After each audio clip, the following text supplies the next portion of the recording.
వచ్చినటువంటి మా తోటి ఉపాధ్యాయులు మరియు పాఠశాల యొక్క ప్రధానోపాధ్యాయులు అందరికీ నమస్కారాలు. మీ అందరికీ కూడా నా యొక్క ఆశీస్సులు. ఇప్పుడు చెప్తున్నాను, మధ్యలో మాట్లాడద్దని. ఇక్కడికి వచ్చిన తర్వాత మళ్ళీ 9th క్లాస్ డి సెక్షన్ చెప్తున్నటువంటి ఫీలింగ్ కలిగింది. మాట్లాడకుండా ఎలా ఉంటారు? మేష్ గారు పాఠం చెప్తుంటే అప్పుడు కూడా అదే పని. మీ అందరూ కూడా నేను 9th క్లాస్ డి సెక్షన్ చెప్పాను, తర్వాత 10th సి సెక్షన్ చెప్పాను. మీ మొహాలు గుర్తులేక ఇప్పుడిప్పుడు అలా ఒకసారి మెమరైజ్ చేసుకుంటే మళ్ళీ మీరు అప్పుడు 14 సంవత్సరాలు అయి ఉండొచ్చు ఒకసారి కలిసి మన అందరం కూడా. అప్పుడు వాతావరణం మళ్ళీ మీ పిల్లల మొహాలు మాకు గుర్తుకొచ్చి ఎవరు ఎలా ఉండేవారు. ఇప్పుడు వీడన్నా 9th మేషాలు మాట్లాడుతుంటే మధ్యలో మాట్లాడకండి. అప్పుడు మీ 9th క్లాస్ డి సెక్షన్కి వెళ్ళాలంటేనే మాకు ఒడుగు పుట్టేది. రాగాలు మొట్టమొదటి గుర్తుపెట్టుకోవాలి, ఎందుకంటే బాగా డిస్టర్బ్ చేసింది క్లాస్లో. ఒక్క నిమిషం కూర్చునేవారు కాదు. ఏ పని చెప్ప వెనక బెంచీలకు వెళ్ళిపోవడం, అక్కడ మాట్లాడుతుంటాం. వాళ్ళు ముందే తీసుకొచ్చి కూర్చోబెడితే మళ్ళీ వెనక పారిపోతుంటాం. ఈ అనుభవాలు అన్నీ కూడా ఉన్నా కూడా 9th క్లాస్ పూర్తయి మీ బాధ భరించలేక వీళ్ళందరినీ విడగొట్టిస్తే కానీ లాభాలు లేదురా అని మా పెద్దలందరూ నిర్ణయించి మొత్తం మీ గ్రూప్ నుండి విడగొట్టేసి 6 సెక్షన్లో సర్దీశారు. గ్రూపులుగా ఫ్రెండ్స్ అందరినీ విడగొట్టిస్తే కానీ ఇక్కడ మేము వీళ్ళని భరించలేము మనం అని చెప్పి పూర్తిగా ఎవరెవరితో ఉన్నారో బాగా ఐడెంటిఫై చేసి మా పెద్దలందరూ కూర్చుని మొత్తం దగ్గర పెట్టుకుని మేడంలో మా వేషాలు గ్రూపులు విడగొట్టిగానే కొద్దిగా దాని తాలూకు ఇది తగ్గింది. లేకపోతే ముఠాలు కట్టేసి గ్రూపులు కట్టి ఇప్పుడు మేషాలు చెప్పినట్టుగా చక్కగా అలా ఉండేది.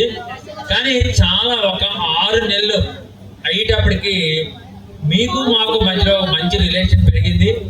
బయట ఎలా చేసినా సరే మళ్ళీ క్లాస్కి వచ్చేటప్పటికి మొదటి సంవత్సరం బాగా కొట్టుంటారేమో, కానీ తర్వాత మీలో కూడా చక్కగా ఆ టీచర్లతో రిలేషన్ మెయింటైన్ చేశారు. గర్ల్స్ ఎక్కువ మంది ఉండేవారు, బాయ్స్ తక్కువ మంది ఉండేవారు.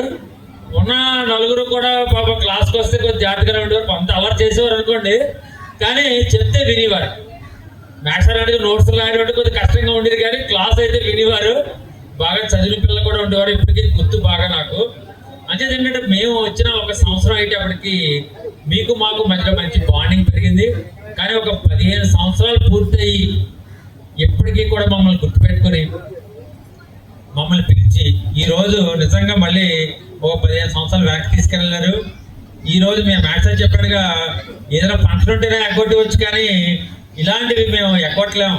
ఎందుకంటే మంచి అవకాశం. మళ్ళీ మన దగ్గర చదువుకునే పిల్లలు ఎలా ఉన్నారు, ఏ రకంగా ఉన్నారు, వాళ్ళు ఇప్పుడు ఏం చేస్తున్నారు, మమ్మల్ని గుర్తుపెట్టి పిలిచే చూసారా, అదే మీరు మాకు ఇచ్చినటువంటి ఒక గొప్ప గౌరవం. వాళ్ళు సలహా కప్పినా అది కాదు, మీ మనసుల్లో మమ్మల్ని ఉంచుకున్నారు చూసారా, దానికి మించిన గౌరవం మరొకట్లేదు.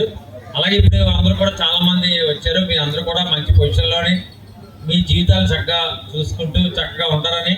అలాగే ఇందాక మన హెచ్ఎం గారు చెప్పినట్టుగా మనం ఎలా ఉండొచ్చు, కానీ మన నెక్స్ట్ జనరేషన్ మాత్రం మళ్ళా ఉంచకుండా మళ్ళీ లోటుపాట్లు ఏమి ఎవరికి చెప్పక, ఎవరు లోటుపాట్లు నా లోటుపాట్లు నాకు తెలిస్తే మీ లోటుపాట్లు మీకు తెలిస్తాయి కదా, దాన్ని నెక్స్ట్ జనరేషన్కి అందించకుండా అంటే మంచిగా అందించండి, చెడ్డలు అందించకుండా. ముఖ్యంగా ఆడపిల్లలు చూసుకోవాల్సింది మీరే.